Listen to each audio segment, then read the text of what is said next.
Bonjour à tous, bonjour à toutes. Les sessions de studio, c'est le moment où tout ce qui a été imaginé sur le papier se matérialise enfin. C'est aussi un moment qui peut coûter cher quand tu veux louer les meilleurs studios avec les meilleurs ingé-sons et avec toute la pression qui va avec. Certaines sessions sont même devenues mythiques. Imaginez les Beatles qui chantent au Abbey Road Studio, Tupac en train d'écrire California Love, ou bien Britney en train d'enregistrer Toxic. Moi, ce qui m'intéresse aujourd'hui, c'est même tout l'inverse. Quand le stress monte et que tout est gâché, quand ça se passe pas bien quoi. Que ce soit à cause d'un animal, d'un mauvais trip à l'acide, ou d'une descente de police, bref, on va parler des sessions stud qui ont dérapé.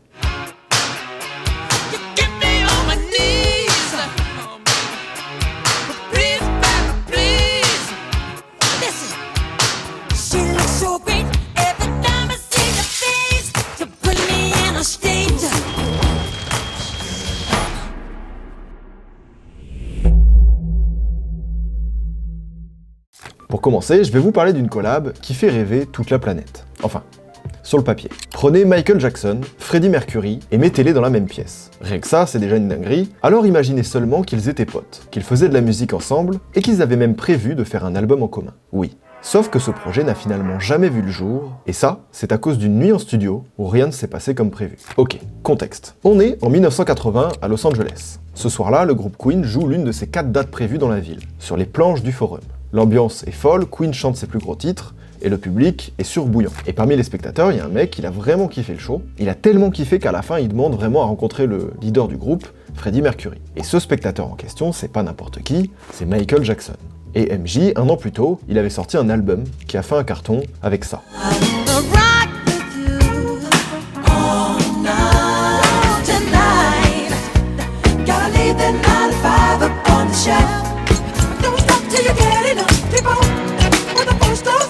À cette époque, Michael, il a 22 ans, et il roule déjà sur l'industrie musicale. Depuis ses premiers succès avec les Jackson 5 et son album solo, tout le monde le considère comme l'artiste le plus prometteur de sa génération. Et donc, il cherche à rencontrer Freddie à la fin du concert. Michael lui raconte qu'il a particulièrement aimé un morceau, sauf que ce morceau, Queen, ils sont prêts à le jeter parce que, ils le trouvent pas convaincant. Mais Michael est sûr de lui, et il réussit à convaincre Freddie Mercury et son groupe de sortir le single et de le pousser au maximum. Et c'est ce qu'ils vont faire. Et ce morceau, c'est celui-là.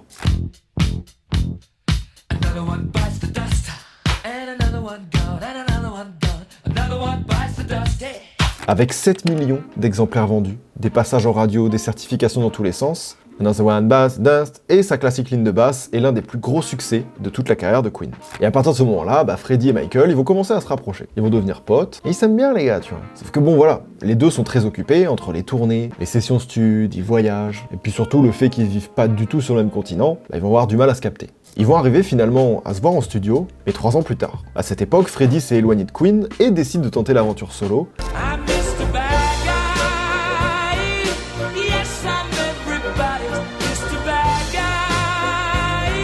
Et entre-temps, Michael, lui, a roulé sur le monde entier avec son album Thriller. On est en août 83 et ils se retrouvent enfin en studio pour un moment qui se veut être historique. Ils enregistrent quelques maquettes et Freddie est tout de suite impressionné par l'expertise de Michael. Alors il décide de travailler des morceaux et ça se passe bien, très bien, à tel point qu'il décide de travailler sur un album en duo. Sur le papier, ça avait tout pour être une dinguerie. Arrivé au studio à Los Angeles, ça paraît déjà plus compliqué. Déjà, Freddie, quand il arrive, il se retrouve direct à patauger dans le caca des animaux. Alors oui, parce que oui, j'ai oublié de vous préciser, mais Michael Jackson, il adorait les animaux. Et il les adorait tellement qu'il avait toute une ménagerie chez lui. Il avait des alligators, des ours, des animaux exotiques, comme un alpaga, un serpent. Et Freddie, il comprend pas le délire. Lui, il est venu dans son petit jean blanc, ses mocassins pour chanter avec le roi de la pop.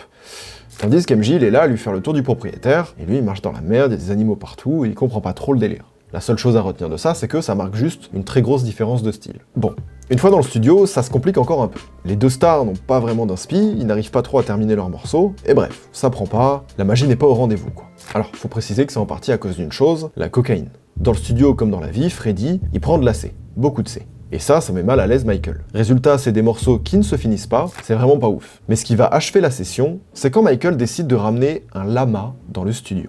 Oui, un lama. Parce que oui, à cette époque, MJ a un lama de compagnie qui s'appelle Louis. Coucou Louis. Alors on connaissait déjà Bubbles, son chimpanzé, parce qu'il l'emmenait régulièrement avec lui lors de conférences de presse, de réunions, etc. Et bien maintenant, on connaît Louis, le lama. Coucou Louis. Et donc Michael, il avait pris l'habitude de se déplacer avec son lama. Et du coup, il a pensé que c'était une bonne idée de le ramener au studio.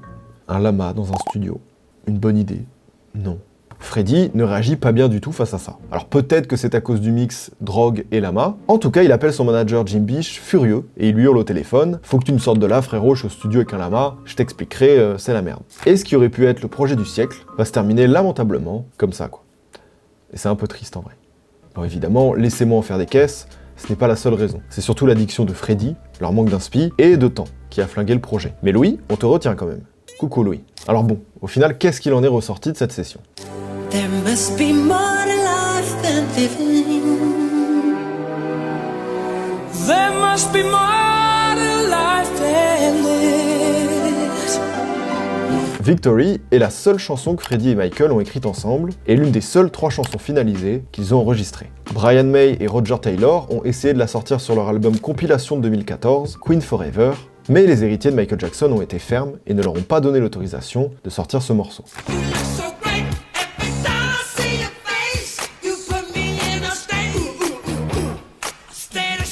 Pour State of Shock, une des 3 pistes, elle sortira finalement le 6 juillet 84 sur l'album Victory de MJ, mais sans Freddy.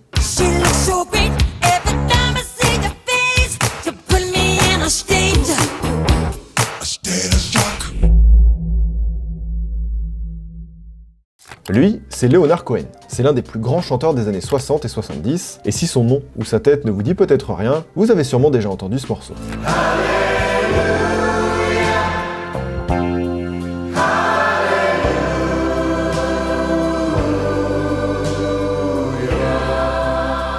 C'est Alléluia, morceau qui a popé notamment grâce à la reprise de Jeff Buckley.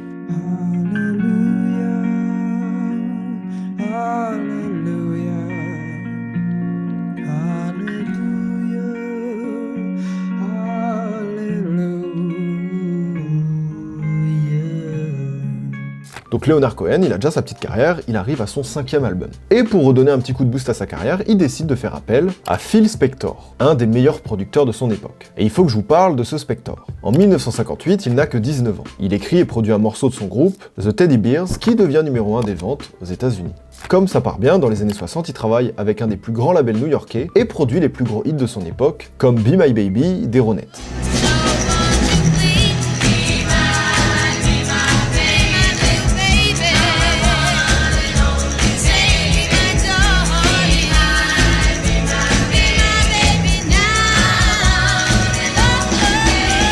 En fait, Phil Spector se fait un nom en tant que producteur en mettant au point une technologie très innovante, à l'époque dite Wall of Sound. En gros, le fait de superposer des instrus et de créer un écho spécifique. Alors bon, c'est vite fait résumé parce que c'est quand même plus compliqué que ça, mais on est ici pour vulgariser. Les morceaux ont un succès énorme. Phil Spector devient riche, mais vraiment très riche, à seulement 25 ans. Et quand il va décider de s'associer aux Beatles et à John Lennon pour produire leur album, il va produire tous leurs albums des années 70 et être le producteur numéro 1 du pays. C'est tout, juste ça.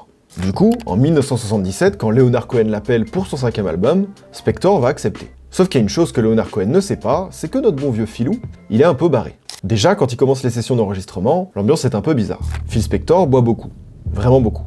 Dans la pièce, il y a des bouteilles de vin qui traînent partout, et Spector, non seulement il boit tout le temps, mais carrément, il boit à la paille. Du vin. À la paille. Ça me dégoûte. Il boit tellement que plusieurs fois, il s'écroule par terre, ivre-mort. Voilà l'ambiance. Et surtout, l'autre problème de Phil Spector, c'est sa santé mentale. Il est paranoïaque, il a de sérieux troubles bipolaires, et il se balade en permanence avec des armes. Du genre, il y a des armes partout dans le studio, au cas où, on sait jamais. Il est paranoïaque à ce point. Dans une interview 2001, Leonard Cohen raconte qu'il glissait souvent sur des balles qui recouvraient le sol, que tous les musiciens étaient armés, et que du coup, il y avait toujours des flingues posées un peu partout dans le studio. Juste rappelez-vous que Leonard Cohen, c'est un mec qui écrit des ballades. Suzanne takes you down. Ce que je veux dire par là, c'est que c'est pas un gars habitué des armes. Et ça va aller trop loin. Leonard Cohen raconte aussi qu'un jour, en croquant dans un burger de Spector, il tombe sur un truc dur. Et là, il découvre que Phil Spector cachait des flingues dans ses burgers. C'est quoi cette anecdote de con, là?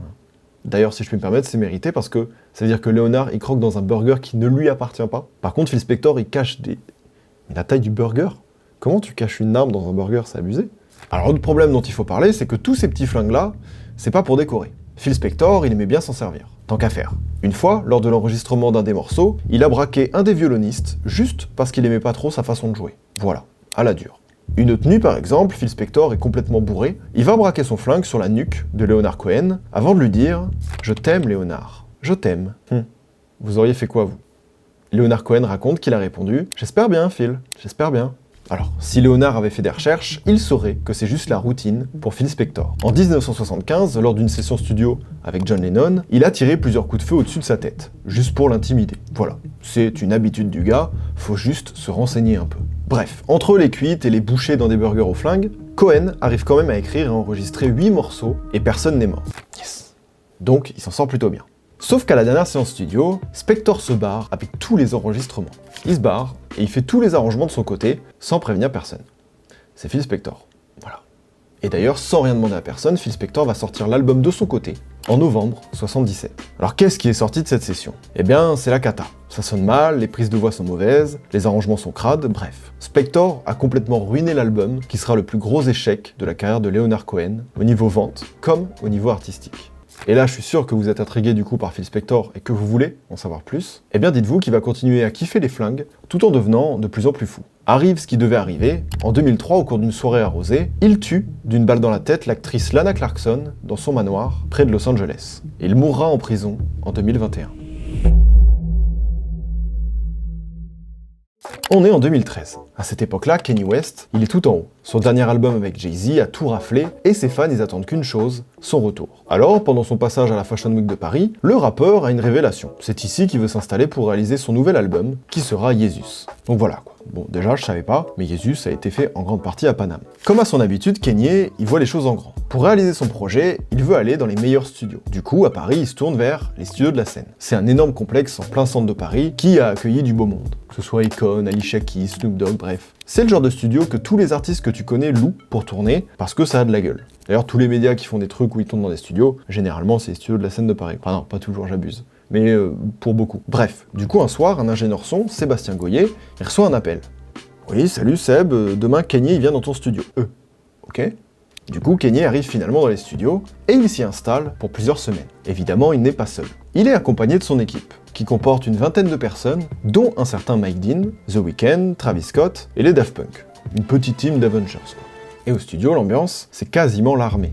Tout le monde travaille en continu. Chaque coin de la pièce est utilisé pour faire quelque chose. The Weeknd, par exemple, il cherche des samples, pendant que Travis Scott, il fait des morceaux de son côté. Kanye, lui, il est au milieu de la pièce, grand manteau de fourrure blanc, cure-dent entre les dents, et il dirige tout ce beau monde comme un chef d'orchestre. Le but, c'est de faire un bête d'album, donc du coup, le studio ne s'arrête jamais. Les ingé-sons se relayent, et le but, c'est de tourner 24 heures sur 24. C'est un malade. En plus de ça, toute cette équipe est aussi installée dans un hôtel particulier, juste un peu plus loin dans Paris, avec exactement la même config et le même matériel pour composer. Sauf qu'au studio, Kanye, il est pas content. Et quand Kanye, il est pas content, il fait des caprices. Il aime pas trop le son des enceintes. Les studios de la scène, il est en mode « ça sonne pas bien, c'est nul, hein. Pourri le truc ». Du coup, ce qu'il a envie de faire, c'est de mettre ses enceintes à lui, les siennes. On va enlever tout ça, on va mettre mes enceintes. Mais il y a un petit problème. Les enceintes, c'est pas des petites caisses faciles à bouger. Elles sont encastrées dans le mur. Mais quand Kanye il veut quelque chose, Kanye il l'a souvent. Alors la solution, c'est de prendre une masse et de détruire le mur du studio. On avait l'après-midi pour casser le mur, pour rentrer ses enceintes, quoi. Et qu'est-ce qu'elles avaient de plus, ces enceintes? C'est ses enceintes, elle. Voilà. Ouais, c'est le son qu'il connaît. C'est le son qu'il connaît, donc il voulait absolument avoir sa couleur de son, quoi. C'est juste irréalisable pour la plupart des projets, d'arriver et de faire un trou dans le mur d'un méga studio. Et voilà, les enceintes sont rentrées. C'est-à-dire que si tu loues ton studio à quelqu'un comme Kanye West, tu prends le risque qu'il te détruise ton mur si ça lui plaît pas. Il y a de grandes chances que Kanye West soit l'un des pires locataires, n'ayons pas peur de le dire.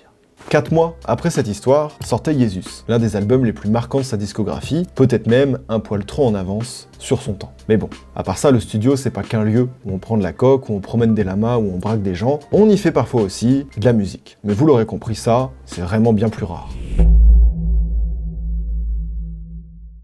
Lui, c'est Jim Morrison, le leader du groupe The Doors. Au milieu des années 60, The Doors, c'est un groupe hyper connu. Leur premier album a fait un carton et leur musique fait le tour de la planète. Et ça, c'est parce que The Doors va inventer un tout nouveau style de rock qui va accompagner les années hippies, le rock psychédélique.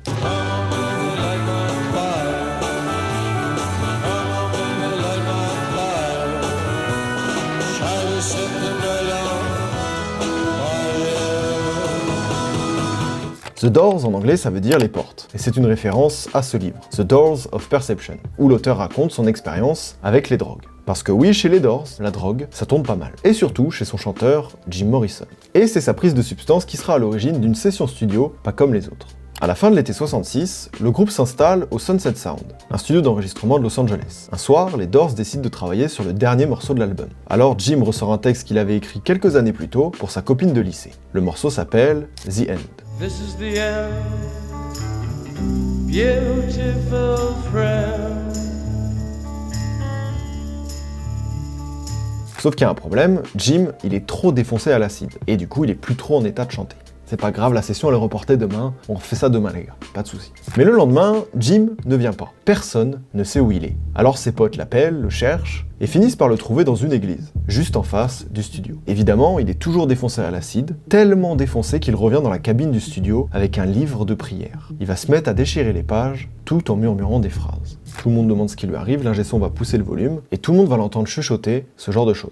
Kill the father, fuck the mother, kill the father, fuck the mother. Tout ça en boucle. Bon, l'ambiance est chelou. Là-dessus, Jim Morrison va en rajouter une couche. Il va éteindre toutes les lumières, allumer des bougies et de l'encens, et sous l'effet de la drogue, il rentre carrément en transe. Pendant plus de 11 minutes, Jim chante son texte d'une traite. Il va improviser une petite histoire d'un tueur qui déambule dans une maison, et puis il va s'arrêter. The End vient d'être enregistré, et ce sera l'un des morceaux les plus iconiques de l'histoire du rock. Voilà. Vous voyez? Ça c'est rock. Ça c'est une vraie session stud où il s'est passé quelque chose, tu vois. Pas la peine de vous dire que ce morceau est un classique. Francis Ford Coppola lui donnera d'ailleurs une nouvelle vie en l'utilisant en ouverture du film Apocalypse Now. This is the end, beautiful friend. Mais du coup, est-ce que c'est la fin de l'anecdote? Pas vraiment. À la fin de l'enregistrement, tout le monde rentre chez lui, sauf Jim. Lui, il est encore bien perché, du coup, il décide d'aller se balader en pleine nuit dans Los Angeles. Et puis voilà.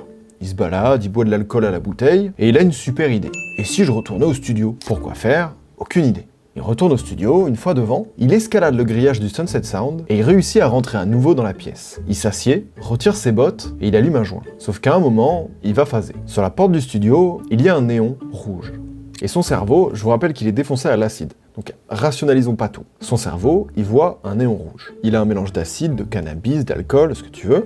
Et là, Jim Morrison va se dire « Oh, un néon rouge, ça veut dire qu'il y a une alerte, ça veut dire qu'il y a un problème, ça veut dire qu'il y a un danger, ça veut dire qu'il y a un incendie. Il y a un incendie. Il y a un incendie !» Et direct, il se lève, il attrape l'extincteur du studio, il est pris de panique. Il arrose de mousse anti-feu tous les instruments et tout le matériel du studio. Évidemment, c'était dans sa tête. Il se barre, il escalade à nouveau la grille, et dans sa course, il laisse une de ses bottes qui reste coincée dedans. Le lendemain, le propriétaire du studio, il découvre le bordel, et il n'est pas très content. C'est normal, son studio est rempli de mousse et son matériel est mort. Sauf que quand le groupe et l'ingénieur du son rappliquent, et qu'ils découvrent que la bottine de Jim est dans le grillage, pleine de mousse d'extincteur, ils éclatent de rire et ils savent d'où ça vient. Sauf que le petit truc, c'est que le mec n'en a aucun souvenir.